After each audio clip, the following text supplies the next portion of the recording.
அனைவருக்கும் வணக்கம். உலகிலேயே முதலாக சீனியர் சிட்டிசன் ஹோம் வழங்கும் தபோவனி மூலமாக உங்கள் அனைவரையும் சந்திப்பதில் மிக்க மகிழ்ச்சி அடைகிறேன். இன்று காரடையான் நோன்பு அல்லவா? அந்த பண்டிகை ஏன் எப்படி கொண்டாடுகிறோம் என்பது பல பேருக்கு தெரிந்திருக்கும். தெரியாதவர்கள் தெரிந்து கொள்ளலாமா? அதாவது காரடையான் நோன்பு ஸ்பெஷல். சதி சாவித்திரி காதலால் சாதலை வென்றவள் கதையை சாதனை பாடி மனம் கழித்தேன்.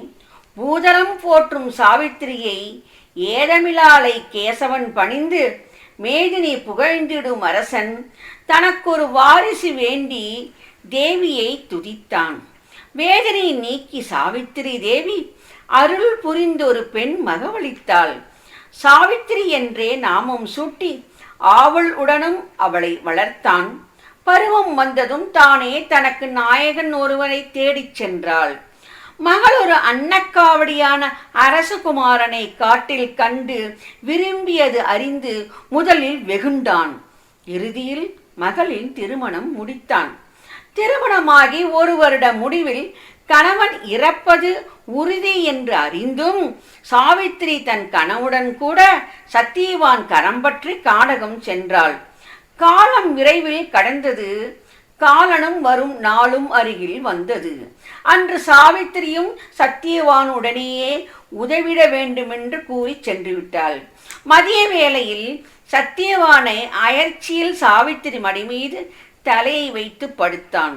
எதிரில் நின்ற காலனை கண்டு மங்கை பயமின்றி ஏறிட்டு பார்த்தாள். ஆயுள் முடிந்தவன் என கூறி உயிரை கவர்ந்து சென்ற காலனை சாவித்திரியும் விடாமல் தொடர்ந்தாள். கெஞ்சி கூத்தாடி வாதம் புரிந்தாள். என்ன சொல்லியும் கேட்காதவளின் விடாமுயற்சியை மெச்சி யமனும் இருவரம் தந்தேன் கேளனச் சொன்னான். அவளும் நன்கு யோசித்து உடனே ஒரு வரம் கணவனின் பெற்றோர் நலம் பெறவும், மற்றொன்று மக்கள் 100 தனக்கு வேண்டுமென்றும் கேட்டதை நமனும் நந்தே தந்தேன் என்று சொல்ல சத்தியவான் உயிர் மீட்டு சதியவள் மகிழ்ந்தாள். இப்பொழுது காரடையான் நோன்பு. சுமங்கலி பெண்கள் தங்கள் கணவர் நீண்ட ஆயுளோடு தேக ஆரோக்கியத்துடன் இருக்க வேண்டும், தாம் தீர்க்க சுமங்கலியாக இருக்க வேண்டும் என்று நோன்பே காரடையான் நோன்பு.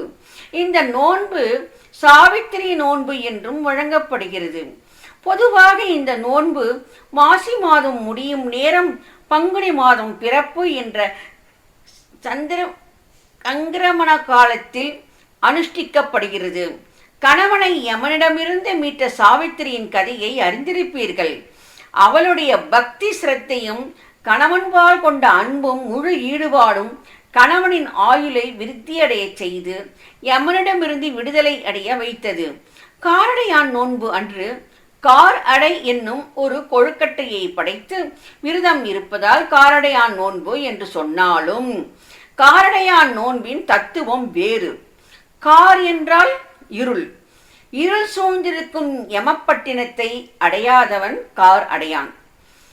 இந்த விரதத்தை சுமங்கலிகள் அனுஷ்டித்தால் அவர்களுடைய கணவன்மார்கள் யமப்பட்டினத்தை அடையார் என்பதே இந்த நோன்பின் பெயர் காரணமாகும்.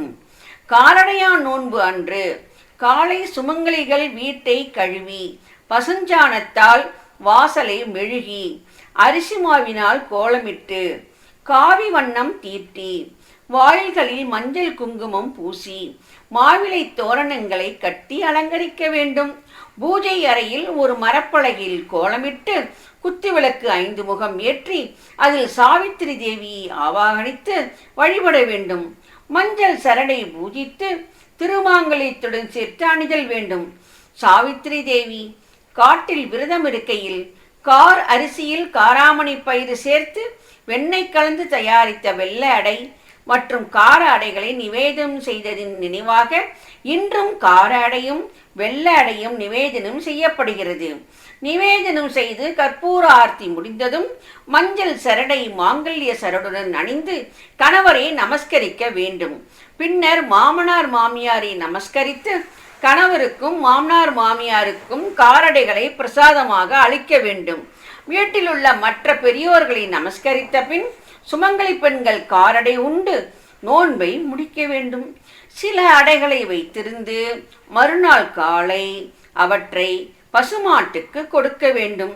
அடைகளை படைக்க வாழை இலை கிடைக்காவிட்டால் பலா இலைகளை சேர்த்து முடைந்து அதில் படைப்பது மிகவும் விசேஷமாக சொல்லப்படுகிறது. இந்த நோன்பை அனுசரித்தால் கணவரின் ஆயுள் விருத்தியாகும், ஆரோக்கியம் பெருகும், கல்யாணமாகாத கன்னி பெண்களுக்கு விரைவில் திருமணம் ஆகும், பிரிந்த தம்பதியர் கூடுவர். இந்த நோன்பின் மிக முக்கியமான பலம் தீர்க்க சௌமாங்கல்யம்.